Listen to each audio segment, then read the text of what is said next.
नूर मुजस्सम, रहबर मुकर्रम, शफ़ी मुअज़्ज़म, हादी कुल, ख़त्म रसूल, मौलाए कुल मौलाए कायनात जनाब अहमद मुजतबा हज़रत मोहम्मद मुस्तफ़ा सल्लल्लाहु अलैहि वसल्लम ने ये गरीबों के लिए कुर्बानी का स्वाब हासिल करने का अजीम नुस्खा इरशाद फरमाया। कहा जिसका कुर्बानी का इरादा ना हो, कुर्बानी करने की ताकत ना रखता हो, वो भी ईद की नमाज़ पढ़ने तक, जब चाँद नज़र आए, चाँद देखने से लेके ईद की नमाज़ पढ़ने तक, अगर वो भी हाजियों की तरह, कुर्बानी करने वालों की तरह अपने आप को रोक रखे बाल काटने से, नाखून काटने से, मूछें तराशने से, तो अल्लाह ताला उसको भी कुर्बानी करने का सवाब अता फरमाता है। तो जो दोस्त नहीं भी कर रहे अपनी गुर्बत की वजह से और अपनी वसअत की वजह से, उनको भी चाहिए ईद की नमाज़ पढ़ने के बाद वो ये काम करें। छोटी ईद को ईद पढ़ने से पहले हजामत करना, बाल तराशना, नाखून तराशना सुन्नत है, लेकिन बकरा ईद को ईद की नमाज़ पढ़ने के बाद जिन्होंने कुर्बानी नहीं करनी और जिन्होंने कुर्बानी करनी है वो अपना जानवर ज़िबा करने के बाद ये काम करें, ये सुन्नत मुबारक है। फिर खुशबू लगाना, मिसवाक करना और अंगूठी हो चांदी वाली तो वो पहनना। ईद उल फितर को की नमाज से पहले सुन्नत यह है कोई मीठा घर से खा के आना, लेकिन बड़ी ईद वाले दिन ये सुन्नत नहीं है। अपने कुर्बानी के गोश्त से पहला खाना खाना ये सुन्नत मुबारक है। और इसी तरह अगर घर को दो रास्ते लगते हों, एक रास्ते की तरफ से आना, दूसरे रास्ते की तरफ से जाना, और इसमें खुशी का इजहार करना, सदका खैरात करना, एक दूसरे को मिलना, एक दूसरे का पता पूछना, बीमार की अयादत करना, मरीज़ के पास जाना, उसको उसके लिए दुआ करना, उससे दुआ लेना, ये वो अजीम काम है जो आज हम करें तो अल्लाह ताला अपने दस्ते रहमत से, अपने दस्ते गैब से अजर अजीम अता फ़रमाता है। और बड़ा अहम काम जो आज आपने करना है ईद की नमाज़ पढ़ने के बाद जाते हुए और ईद की नमाज़ पढ़ने के लिए आते हुए, वो ये है कि तकबीर तशरीक ऊंची आवाज़ से कहते आना है। तो ये अय्याम तशरीक चल रहे हैं, इनको अय्याम तशरीक वाले दिन तकबीर तशरीक लगाई जाती हैं। अल्लाहु अकबर, ला इलाहा इल्लल्लाहु वल्लाहु अकबर वलिल्लाहिल हम्द। जो यहाँ तशरीफ़ फरमा वो भी मिल के लगाइए। अल्लाहु अकबर, ला इलाहा इल्लल्लाहु वल्लाहु अकबर वलिल्लाहिल हम्द। अल्लाहु अकबर, ला इलाहा इल्लल्लाहु वल्लाहु अकबर वलिल्लाहिल हम्द। तो ये तकबीर तशरीक हैं और ये 5 दिन, 9 ज़िलहज्जा का दिन, ईद से एक दिन पहले जो कल का दिन गुज़रा वो, और 3 दिन ये जो ईद के गुजरेंगे, आज का, कल का और परसों का, 4 और 3 दिनों के बाद अगला जो दिन आएगा, यानी 9, 10, 11, 12 और 13, 9 तारीख से लेके चाँद की 13 तारीख की असर तक ये तकबीरें हमने लगानी है। इनको तकबीर तशरीक कहा जाता है। इनका आगाज़ कहाँ से हुआ और इन अय्याम को अय्याम तशरीक क्यों कहा जाता है? तशरीक बना है शुरुक से, तो इसका मतलब ये होता है कि किसी चीज़ को सुखाना। तो जब ये अय्याम आते थे तो अहले अरब, आज भी देहातों के अंदर जाएं तो ये सिस्टम मौजूद होगा, वगरना हमारे पुराने लोग ज़मानों के अंदर इस तरह करते थे कि जो पहले फ्रिज वगैरह तो नहीं होते थे, लेकिन गोश्त को महफूज करने के लिए उसको सुखाते थे। उसको लड़ियों के अंदर परो के, जिस तरह तस्बीह के दाने होते हैं, तो यूँ रस्सियों के अंदर डाल के उनको धूप के अंदर सुखाया जाता था। सुखा के, या जिस तरह आज हम गोश्त को संगोड़ते हैं तो यूँ सुखा के गोश्त को जमा कर ले जाता था। तो अहले अरब भी अपना गोश्त ताकि आगे चंद दिनों तक इस्तेमाल किया जा सके, उसको महफूज करने के लिए इन दिनों के अंदर धूप में रख के गोश्त को सुखाते थे। तो ये गोश्त को सुखाने के अमल को शुरुक कहते हैं और शुरुक बना है तशरीक से, इसलिए इन अय्याम को अय्याम तशरीक कहते हैं। फिर इन्हीं तशरीक की निस्बत से फिर जो तकबीरें बनी उनको तकबीर तशरीक कहा जाता है। तकबीर तशरीक का आगाज़ किस तरह हुआ? जब हज़रत सैयदना इब्राहीम अला नबीना अलैहिस्सलातु वस्सलाम अपने रब का हुक्म मानने के लिए, फरीज़ा अदा करने के लिए वो वादी मिना के अंदर थे, और फिर हज़रत इस्माइल अलैहिस्सलाम को ज़मीन पे लटाया हुआ था और कहा कि ए बेटे, हमारे रब की तरफ से हुक्म आया कि मैं तुझे ज़िबा करूं, बता तेरा क्या अदादा है। कहा फलम्मा असलमी व तल्लाहु लिल जबीन, ए मेरे बाप, ए मेरे शफ़क़त वाले बाप, आप अपने रब का हुक्म कर गुज़रिए, इंशाअल्लाह आप मुझे झुकने वाला पाएंगे और पैरवी करने वाला पाएंगे, मुझे सब्र करने वाला पाएंगे। तो सैयदना इब्राहीम अलैहिस्सलाम ने इस्माइल अलैहिस्सलाम को जब लटा दिया और अपनी आँखों पे पट्टी भी बांध ली और इस्माइल अलैहिस्सलाम को कस के रस्सी बांध ली और ये पेशानी के बल जब उनको लटा दिया और फिर छुरी भी तेज़ कर ली, और छुरी तेज़ करने के बाद फिर जब उनके हलक पे छुरी चलाई तो तफसीर सावी शरीफ के अंदर है 5वीं जिल्द में कि अल्लाह ताला ने छुरी के दरमियान और इस्माइल अलैहिस्सलाम के हलक के दरमियान कोई तांबे की प्लेटें पैदा कर दी, जो छुरी जो है हलक तक ना पहुंच सकी। आप चलाते रहे लेकिन छुरी चलने का नाम ना लेती थी, आप चलाते थे तो छुरी चलती ना थी। वही छुरी को पत्थर में मारा, एक रिवायत के अंदर आता है, कहते हैं पत्थर के अंदर भी चीरा आ गया। उसने कहा कि ए पत्थर को काटने वाली छुरी, तू मेरे बेटे के नरमो नाजुक हलक को क्यों नहीं काटती, तू चलती क्यों नहीं है, मैं तुझे हुक्म देता हूँ तू चल। तो छुरी के अंदर से आवाज़ आती है, ए खलील, वो जो तेरा रब्बे जलील है, जब तू एक मरतबा कहता है कि मुझे चल, वो 70 मरतबा मुझे कहता है छुरी ना चल। ए खलील बता मैं तेरी मानूँ कि तेरे महबूब उस रब्बे जलील की मानूँ। तो 12 छुरी ने असर ना किया, आप चलाने लगे। तो जिब्रील अमीन को हुक्म हुआ कि जन्नत से मेंढा लो और जाके इस्माइल अलैहिस्सलाम के फ़िदिये के अंदर उनके बदले में ये मेंढा रखो। इब्राहीम आज हटने वाला नहीं है, ये कुर्बानी बेटे की दे के रहेगा। हमारा तो इम्तिहान मकसूद था, तो जो इम्तिहान था वो हो गया। ऐ जिब्राइल जल्दी करो, इससे पहले कि इस्माइल के नरमो नाजुक हलक को कोई नुकसान पहुँचे। तो जिब्रील अमीन अपनी पूरी रफ्तार के साथ, कहते हैं कि हज़रत जिब्राइल अमीन चंद मरतबा सिर्फ रफ्तार के साथ आए। उनमें से एक मरतबा ये था कि छुरी हलक पे रख दी थी, आप अपने मकाम पे मकाम सिदरा पे थे, अल्लाह ने हुक्म दिया, मकाम सिदरा से चले, जन्नत में पहुँचे, जन्नत से मेंढा तलाश किया, फिर पहले 7वें आसमान से लेके पहले आसमान तक आए, 7 आसमान पार किए, हर आसमान की मुसाफत 500 साल का फ़ासला है। तो ये फिर ज़मीन और आसमान के दरमियान का फ़ासला ये तय किया। फिर मक्के की वादी के अंदर मिना के ग्राउंड के अंदर पहुँचे तो देखा कि बाप ने छुरी हलक पर रख दी है, तो दूर से कहा अल्लाहु अकबर, अल्लाहु अकबर। तो ये जुमले बोले, अल्लाहु अकबर, अल्लाहु अकबर। तो इब्राहीम अलैहिस्सलाम ने देखा कि ये पुकारने वाला कौन है, ये आवाज़ किसकी है। आसमानों की तरफ अपनी निगाहें उठाई इब्राहीम अलैहिस्सलाम ने, तो देखा जिब्रील अमीन, रूहुल अमीन, रब का पैगाम नबियों के पास लेके आने वाला वो नूरी फरिश्तों का सरदार और उस्ताद आ रहा है, और उसने एक मेंढा भी बड़ा सा पकड़ा हुआ है, खूबसूरत सा हसीनो जमील। अल्लाहु अकबर, अल्लाहु अकबर कहता आ रहा है। समझ गए कि ये मुझे रोक रहा है, और जो इम्तिहान अल्लाह ने लिया था लगता है वो कामयाब हो चुका है, और मेरा रब अब मुझे इस अमल से रोक रहा है। तो आपने उस फरिश्ते की तरफ देख के, मेंढे की तरफ देख के कहा ला इलाहा इल्लल्लाहु वल्लाहु अकबर। ये जुमले पढ़े, ला इलाहा इल्लल्लाहु वल्लाहु अकबर। जब नीचे लेटे हुए इस्माइल ने अपनी पेशानी जो ज़मीन के बल थी, अपनी गर्दन मोड़ी और इन 2 नफूस कुदसिया हस्तियों को देखा, जिब्रील अमीन को देखा मेंढा पकड़ा हुआ है और कह रहा है अल्लाहु अकबर, अल्लाहु अकबर। और इब्राहीम को देखा जो जिब्रील की तरफ देख रहा है और कह रहा है ला इलाहा इल्लल्लाहु वल्लाहु अकबर। नीचे लेटे हुए इस्माइल ने भी कहा फिर अल्लाहु अकबर वलिल्लाहिल हम्द। तो ये जुमले अल्लाह को इतने पसंद आए, अल्लाह ने इनको तकबीर तशरीक बना दिया। तो जब ये ईद के 5 दिन आते हैं तो ये 5 दिन 9 ज़िलहज से लेकर 13 ज़िलहज तक हर फ़र्ज़ नमाज के बाद ऊंची आवाज़ से ये तकबीर लगानी होती है, जो उन 3 हस्तियों ने उस दिन तकबीर लगाई थी।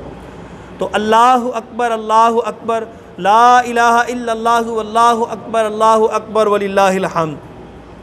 अल्लाहु अकबर, अल्लाहु अकबर, ला इलाहा इल्लल्लाहु वल्लाहु अकबर, अल्लाहु अकबर वलिल्लाहिल हम्द। अल्लाहु अकबर, अल्लाहु अकबर, ला इलाहा इल्लल्लाहु वल्लाहु अकबर, अल्लाहु अकबर वलिल्लाहिल हम्द। तो इनको कहा जाता है तकबीर तशरीक। तो ये तकबीरें हमने चाहे अकेले नमाज़ पढ़ें, हर फ़र्ज़ नमाज के सलाम फेरने के बाद ऊंची आवाज़ से, चाहे जमात के साथ नमाज़ पढ़ें, जमात के साथ नमाज़ पढ़ने के बाद ऊंची आवाज़ से, चाहे हम इन दिनों के अंदर अपनी कज़ा नमाज़ पढ़ें, चाहे जुम्मे की नमाज़ पढ़ें, चाहे ईद की नमाज़ पढ़ें, तो या चाहे जो जमात के साथ नमाज़ पढ़ रहा हो उसकी कुछ रकतें छूट गई हों, वो बाद में खड़ा होकर अपनी रकतें पूरी करने के बाद सलाम फेरे, उस वक्त हर नमाजी ने, अकेले ने, जमात के साथ नमाज़ पढ़ने वाले ने, लेट होने वाले ने, कज़ा पढ़ने वाले ने, जुम्मा ईद पढ़ने वाले ने, ये ऊंची आवाज़ से, ये वाजिब है, मुंह के अंदर नहीं, ऊंची आवाज़ से हर नमाज के बाद तकबीर लगाना मर्द के ऊपर वाजिब है और औरत के लिए सवाब है। अगर घर में नमाज के बाद लगाए तो सवाब है, नहीं लगाए तो कोई हर्ज और पकड़ नहीं है, लेकिन हम वाजिब छोड़ें तो फिर गुनहगार है। तो इसलिए हर नमाज के बाद ये तकबीरें लगानी है, अल्लाहु अकबर, अल्लाहु अकबर, ला इलाहा इल्लल्लाहु वल्लाहु अकबर, अल्लाहु अकबर वलिल्लाहिल हम्द, अल्लाहु अकबर, अल्लाहु अकबर, ला इलाहा इल्लल्लाहु वल्लाहु अकबर, अल्लाहु अकबर वलिल्लाह। अल्लाह ताला इस बारौनक दिन के अंदर, इस बरकत वाले दिन के अंदर जो फरीज़ा अदा कर रहे हैं, अल्लाह ताला हमें अपनी रज़ा के लिए एहसन तरीके से उसकी इस इबादत को और इस सुन्नत इब्राहीमी को अदा करने की हिम्मत तौफीक अता फ़रमाए, और जिन्होंने ये जानवर लिए अल्लाह ताला उनकी कुर्बानियों को कबूल फ़रमाए। अल्लाह ताला क़यामत वाले दिन हम सब के लिए बख्शी निजात का ज़रिया बनाए। हज़रत सैयदना अहमद बिन इसहाक़ रहमतुल्लाह अलैह फ़रमाते हैं, मेरा भाई था, इंतहाई गरीब था, लेकिन गुर्बत के बावजूद वो रज़ाए इलाही के लिए हर साल बकरा ईद पे एक कुर्बानी किया करता था। इधर तो वुसअत वाले लोग देखे हैं जिनके पास मालो दौलत है, कुर्बानी भी फ़र्ज़ है, लेकिन इसके बावजूद वो कुर्बानी नहीं करते। ऐसे ऐसे बदकिस्मत लोग भी हैं कि कुर्बानी करने की ताकत रखते हैं, और अगर शर्तें देखी जाएँ जो कुर्बानी की हैं वो उनके अंदर पाई जा रही होती हैं, तो उसके बावजूद वो एक ही कुर्बानी करके बस फ़ारग हो जाते हैं। घर के कई अफराद होते हैं, कई अफराद में से कई लोग ऐसे होते हैं जिन पे कुर्बानी वाजिब हो रही होती है, लेकिन वो एक ही कुर्बानी करके या तो करते ही नहीं हैं, या एक ही कुर्बानी करके अपने दिल को तसल्ली दे के अपनी तरफ से फ़ारग हो चुके होते हैं और समझते हैं कि हमने बहुत बड़ा फरीज़ा अंजाम दे लिया है। तो ऐसी बात नहीं है। तो नबी पाक सल्लल्लाहु ताला अलैहि वसल्लम ने फरमाया कि जो कुर्बानी करने की ताकत रखता हो और वुसअत रखता हो, फिर वो कुर्बानी ना करे, वो अपना फ़र्ज़ अदा ना करे, फरमाया वो हमारी ईदगाह के करीब भी ना आए। तो ये नबी पाक सल्लल्लाहु अलैहि वसल्लम की ये वईद, तो बंदा गौर करे, हुज़ूर अलैहिस्सलातु वस्सलाम ने उसको मुसलमानों की जमात में, मुसलमानों की खुशियों में और मुसलमानों की ईदगाह में जहाँ पे वो सजदा देते हैं उनके साथ शामिल होने से मना कर दिया। कहा मिलना तो दूर की बात, इसके हमारी ईदगाह के करीब भी वो शख्स ना आए। तो इसलिए जो अहले वुसअत हैं उनको चाहिए कि जिन जिन पे कुर्बानी फ़र्ज़ है, या घर के अंदर अफराद खाना में से जिन पे कुर्बानी फ़र्ज़ है, उनकी कुर्बानियाँ लाजमी करें। हमने जुम्मे वाले दिन भी तफसील के साथ ये मसाइल बताए थे, तो चंद मिनटों के अंदर एक मरतबा फिर मैं ये खुलासा दोहरा देता हूँ। हमारे पास अब 3 दिन है, तो अगर कुर्बानी बनती हो और हमने नहीं ली तो कोशिश करके हमें आज या कल या परसों कुर्बानी लेके उसको मुंतखब करके हमें अल्लाह की राह में जिसके ऊपर ये फ़र्ज़ हो रहा है वो फ़र्ज़ अदा करना चाहिए। 4 शर्तें इस्लाम ने बताई हैं, जिसके अंदर 4 शर्तें पाई जाए उस पर कुर्बानी फ़र्ज़ है। नंबर 1 मुसलमान होना, नंबर 2 बालिग होना। अल्हम्दुलिल्लाह सब मुसलमान भी हैं, और हमारे घरों के अंदर, हमारी फैमिलियों के अंदर बच्चे भी रहते हैं, बड़े भी रहते हैं। तो जो 15 साल से कम उम्र के बच्चे बच्चियाँ हैं, तो जो भी बालग नहीं हुए इनको निकाल दें। नाबालगों के ऊपर कुर्बानी फ़र्ज़ नहीं है। अगर इनकी तरफ से वालिदैन कर रहे हैं तो हर्ज भी नहीं है, अगर कर रहे हैं तो अदा हो जाएगी और सवाब भी मिलेगा। अकीका करना चाहते हैं तो आज इन दिनों में अकीका भी हो जाएगा, और कुर्बानी वाले बड़े जानवर के अंदर अकीके का हिस्सा भी शामिल हो सकता है। और बकरी बकरे का अकीका करना चाहते हैं तो इन दिनों के अंदर अकीका भी हो जाएगा। तो बच्चों का अकीका या कुर्बानी करना चाहते हैं तो अदा हो जाएगी, सवाब भी मिलेगा। लेकिन शरीयत की तरफ से बच्चों पर कुर्बानी फ़र्ज़ नहीं की गई। इस्लाम ने बताया कि कुर्बानी का अहल होने के लिए जिस पे कुर्बानी फ़र्ज़ हो सकती है वो बालिग होना शर्त है। मुसलमान होना, बालिग होना। नंबर 3 मुकीम होना, यानी जो बंदा मुसाफिर होता है उस पर भी कुर्बानी फ़र्ज़ नहीं है। शरी सफ़र ये 92 किलोमीटर बनता है। जो 15 दिन से कम रहने के इरादे से 92 किलोमीटर सफ़र तय कर चुका हो, निकल चुका हो, उस पर भी कुर्बानी फ़र्ज़ नहीं है। तो जो अपनी जगह पे रहने वाला हो, रहायशी हो, मुकीम हो, उस पे, बालग पे, मुसलमान पे, ये 3 शर्तें जिसके अंदर पाई जाएँ। अब चौथी शर्त हम देख लें, अगर ये भी पाई जाती है तो कुर्बानी फ़र्ज़ है, अगर चौथी शर्त नहीं पाई जाती तो फिर कुर्बानी फ़र्ज़ नहीं। तो ये 3 शर्तें तो वो आम हैं जो तकरीबन हर मुसलमान के अंदर पाई जाती हैं। नंबर 1 मुसलमान होना। अल्हम्दुलिल्लाह हम मुसलमान भी हैं। अगर कोई मुर्तद हो गया, कोई मरज़ई हो गया, तो कोई अकीदे से निकल गया, तो वो कुर्बानी करे भी तो उसको उसका सवाब नहीं है, वो उसकी कुर्बानी नहीं है। तो मुसलमान नंबर 2 बालिग होना, नंबर 3 अपनी जगह पे सकूनत इख्तियार करना, यानी रहैशी होना, मुकीम होना, मुसाफिर ना होना। तो ये अल्हम्दुलिल्लाह जितने हम यहाँ पे बैठे हुए हैं बच्चों को निकाल के, तो ये सारी शर्तें ये तो हमारे अंदर पाई जाती हैं। अब वो चौथी शर्त जो है जिसकी वजह से कुर्बानी फ़र्ज़ है वो ये है कि शरीयत बताती है कि साहिब निसाब होना।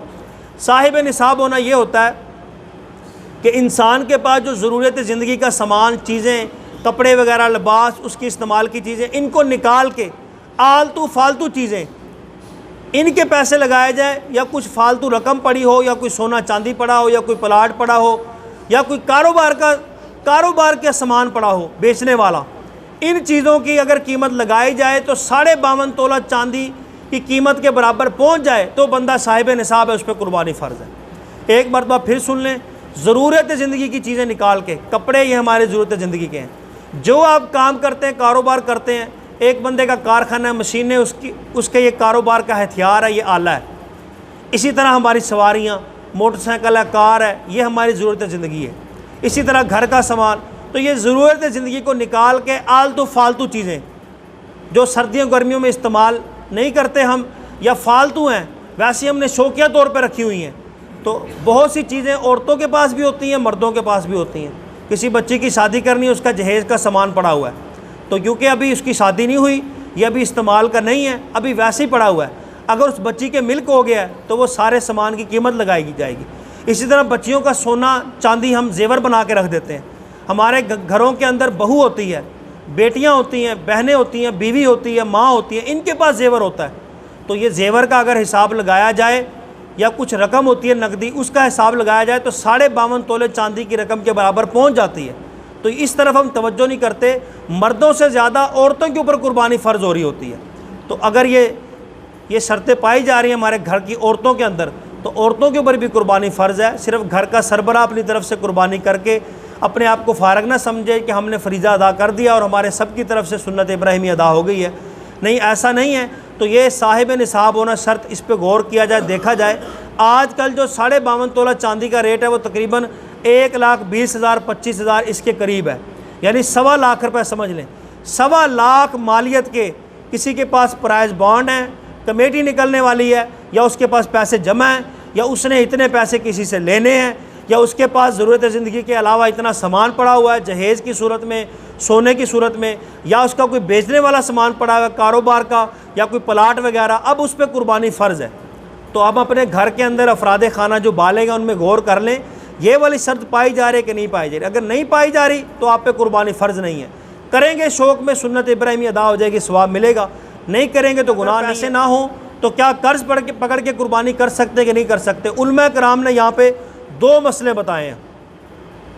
अल्लाहु अकबर, अल्लाहु अकबर, ला इलाहा इल्लल्लाह, अल्लाहु अकबर, अल्लाहु अकबर वलिल्लाहिल हम्द, अल्लाहु अकबर, अल्लाहु अकबर, ला इलाहा इल्लल्लाह, अल्लाहु अकबर, अल्लाहु अकबर वलिल्लाहिल हम्द, अल्लाहु अकबर, अल्लाहु अकबर, ला इलाहा इल्लल्लाह, अल्लाहु अकबर, अल्लाहु अकबर वलिल्लाहिल हम्द। तो कर्ज़ पकड़ के कुर्बानी कर सकते कि नहीं कर सकते? उलमा फरमाते हैं जिस पे तो कुर्बानी फ़र्ज़ है, ये जो हमने शर्तें बताई, जो साहिब निसाब होगा, अगर उसके पास पैसे मौजूद नहीं हैं तो वो अपना कोई सामान बेचे या कोई चीज़ बेच के कुर्बानी लाए। ये भी नहीं करना चाहता तो फिर कर्ज़ पकड़े, उधार दे के कुर्बानी करे। अपना फ़र्ज़ हर सूरत में अदा करना होगा, इसकी छूट नहीं है। वक्ती तौर पे पैसे नहीं है, यानी वो सोना चांदी उसके पास इतना पड़ा है, उसका प्लाट है, उस पर कुर्बानी फ़र्ज़ हो रही है, लेकिन नकदी नहीं है, तो वो कर्ज़ पकड़ के अपनी कुर्बानी करेगा, तो उसने अपना फ़र्ज़। कुर्बानी के जानवर हैं, क़यामत वाले दिन ये हमारी कब्रों पे खड़े होंगे सवारियां बन के। पुल सिरात का मामला बड़ा सख्त है, तो इसकी मुसाफत कई 100 साल की है। तो ये पुल बाल से भी बरीक है, तलवार से भी ज़्यादा उसकी धार से तेज़ है, इस पे से कोई गुज़र नहीं सकता। लेकिन उम्मत मोहम्मदी सवारियों पे सवार होकर इस पे से गुजरेगी और बिजली की तेज़ी की तरह गुजरेगी। बाकी उम्मतें नंगे बदन, नंगे कदम पैदल चलेंगी अपनी कब्रों से निकल के मैदान महशर तक, पुल सिरात पे। लेकिन उम्मत मोहम्मदी को सवारियाँ दी जाएंगी। नबी पाक सल्लल्लाहु अलैहि वसल्लम को जब मेराज की रात ये बुराक मिला तो हुज़ूर अलैहिस्सलातु वस्सलाम रोने लग गए। तो हज़रत जिब्रील अमीन ने अर्ज़ की, ए महबूब आप रोते क्यों हैं? ये तो बुराक मिल गया है, ये बिजली से भी ज़्यादा स्पीड है इसकी, जहाँ तक इसकी नज़र जाती है वहाँ तक इसका कदम जाता है। तो ये तो खुशी का मौका है। तो मेरे महबूब अलैहिस्सलाम ने फरमाया कि मुझे अपनी उम्मत याद आ गई है, तो अपनी उम्मत को याद करके मैं रो रहा हूँ कि जब वो कब्रों से निकलेगी तो वो नंगे कदम होगी, नंगे बदन होगी। आज मैं बुराक पे सवार हो रहा हूँ और मेरी जो उम्मत है और वो जो है वो नंगे कदम चलेगी। तो अल्लाह तबारक व तआला ने वही भेजी, ऐ महबूब मुझे मेरी इज़्ज़त और जलाल की कसम, आप बुराक पे सवार हो, आपके उम्मती जो हैं वो जब कब्रों से निकलेंगे तो हर एक की कब्र पे हम सवारी खड़ी कर देंगे, वो सवारियों पे सवार होकर मैदान महशर में जाएंगे। अब इसकी तकमील किस तरह होनी थी? फिर ये सुन्नत इब्राहिमी अदा करनी थी। जो मुसलमान तो ये फ्रीज़ा अदा करते हैं सुन्नत इब्राहिमी, तो ये उनके लिए सवारियाँ बन जाती हैं। जितनी कुर्बानियाँ होगी उतनी सवारियाँ हमारी कब्रों पे खड़े होंगे।